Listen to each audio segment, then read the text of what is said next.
Hello everybody. Today we are going to solve Leetcode question 268. Find the punishment number of an integer. Given a positive integer n, return the punishment number of n. The punishment number of n is defined as the sum of squares of all integers I, such that I is in the range 1 till the number n. The decimal representation of I times I can be partitioned to contiguous substrings such that the sum of these integers should be equal to I. Let's look at this with an example. So we are given n equals 10, right? So we can choose numbers from 1 till 10, right? I'll just note down the squares of the numbers from 1 till 10. So now let's take these numbers. So if I take the square of 1, right? So I have 1. I can I can divide this in such a way that I can after adding the substrings I can get the same number 1, right?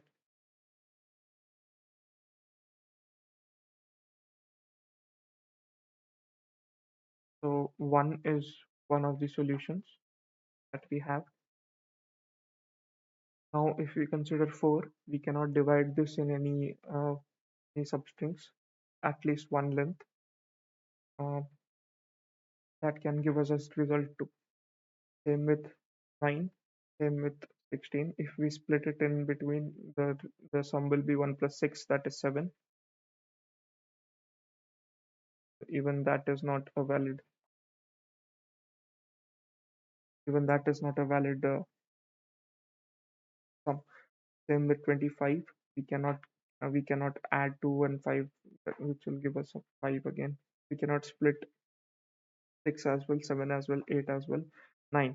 So in case of 9, if we consider 8, 81, if we split it in between, right? So we have the digits 8 and 1, and if we add them together, we get the sum 9, which is equal to the original number. So 9 is another one of our solutions, right? So this is another solution. And same thing with 100. So if we split it right here, we'll have a 10 and a 0, and if we add them together, the total is 10. So 10 is also one of the solutions. So if we add all of them together, so 1 plus 81 plus 100, total will be 182, which is what we are expected to return.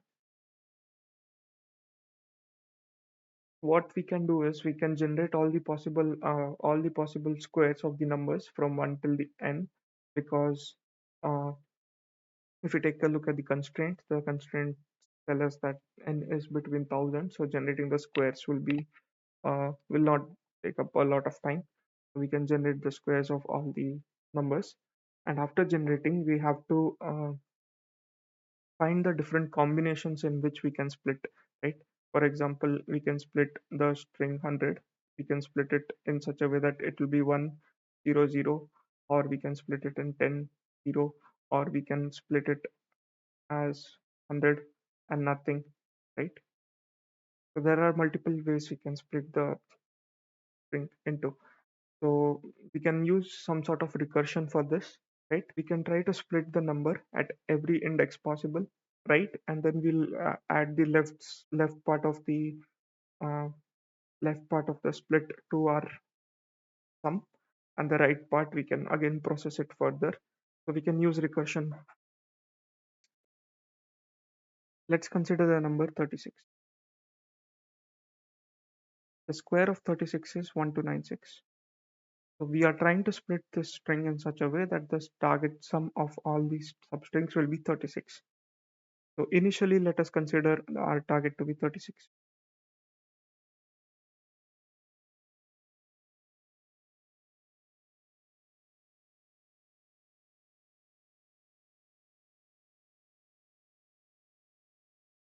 Let's consider the target to be 36.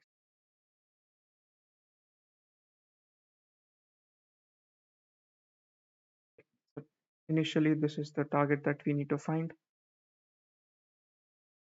And now let's split the string in multiple ways. So we can split it right after 1. So we have a 296 remain yet to be processed. Let's split it after 12 and we have 96 yet to be processed. Let's split it after 129 and we have 6 to be processed. And we can split it after 1296 with nothing to be processed. Right. So now after splitting this, the target sum for each of these paths will change. Right. So for the first path, the target we have to find now will be 36 minus 1, 35. We have to achieve a total of 35 by splitting 296. Similarly, for the second path, 36, we have already found 12, so the remaining sum will be 24. So we have to achieve 24, splitting 96. For the third path, if we see 36 is the target, and if we cannot create we cannot generate 36 by splitting having a number 129 as one of the sums, one of the numbers. So this is invalid. Similarly, the last path also is invalid. So now, again, if we consider the first substring 296, again we can split it right after 2.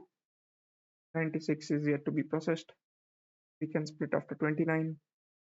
6 is yet to be processed, or we can consider 296.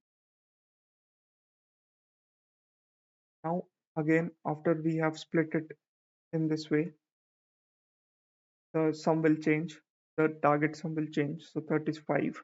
We have already generated 2. So required target sum will be 33 in this path. And for this path, it will be 6, 35 minus 29. And for this path, it is not possible to generate 35 by adding 296. Right? This invalid. We add this number. If we subtract this number from 35, the target will be less than 0. So we are trying to make the target equal to 0. Again, can split 96. So we can split right after 9, 6 is the remaining number, or we can consider 96. Again, 33 is the target that we are trying to make, and we cannot make it by adding 96. So this path is also false, invalid. Again, the required sum will be 24, and then 6 is the only number remaining. So this again, if we consider 6, again 18. So this is not equal to 0, so this will return a false, and we cannot split it much further, right? Right. Similarly, if we take a look at this path, we we have a string 6, and the target we are trying to make is 6. So let's call the recursion again. The split will split right after 6, and if we subtract, we add this. If we subtract this 6 from the target that we are trying to make 6, the target is 0. And since we have found out a 0, this means that there is a path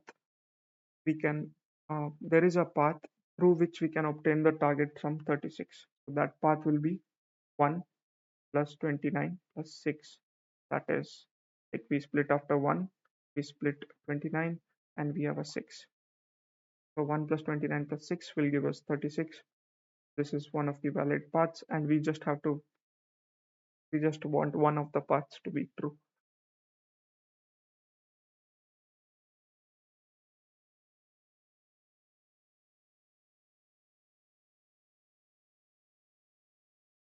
So I have to loop through the numbers from 1 till n for I range 1 till plus 1. I have to find the square, right? Square will be I times I, and I have to keep a track of the sum as well. So let's initialize a variable result, and if we can partition, right? So we'll create a helper function called can partition. If we can partition the current square number, and try to get the sum to be I, we can add this to our result, right? And after everything is done, we can return result. Okay. So since we are trying to split the string, so we can pass this can partition the square as form of a string so that it will be easier to handle in terms of indexes. Right. So we have to write our helper function and partition self. It takes a square number and it takes a target. So if ever the we reach the end, right? So if the target is less than 0, we can return false. If the target is equal to 0 and we have reached the end of the string as well, length of square is also 0, we can return true, right?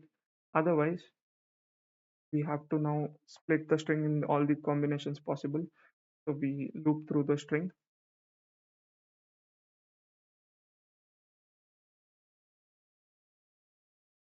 I find the left part of the string and right part of the string. The left part will be from index 0 till index I plus 1, and the right part of the string will be from index I plus 1 till the end, right? And I have to deduct this left part from the target. So we keep on reducing the sum. So we call the same function again and partition self. So we pass the right hand side now, and then we subtract the number on the left hand side that we have from target. And if ever this value returns true,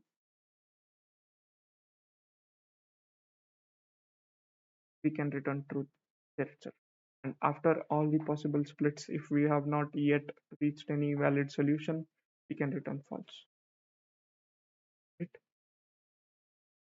Solution. Let's try to run the test case.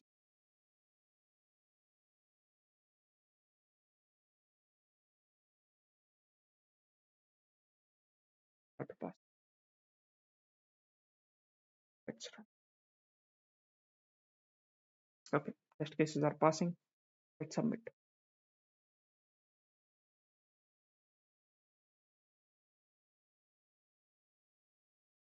Okay.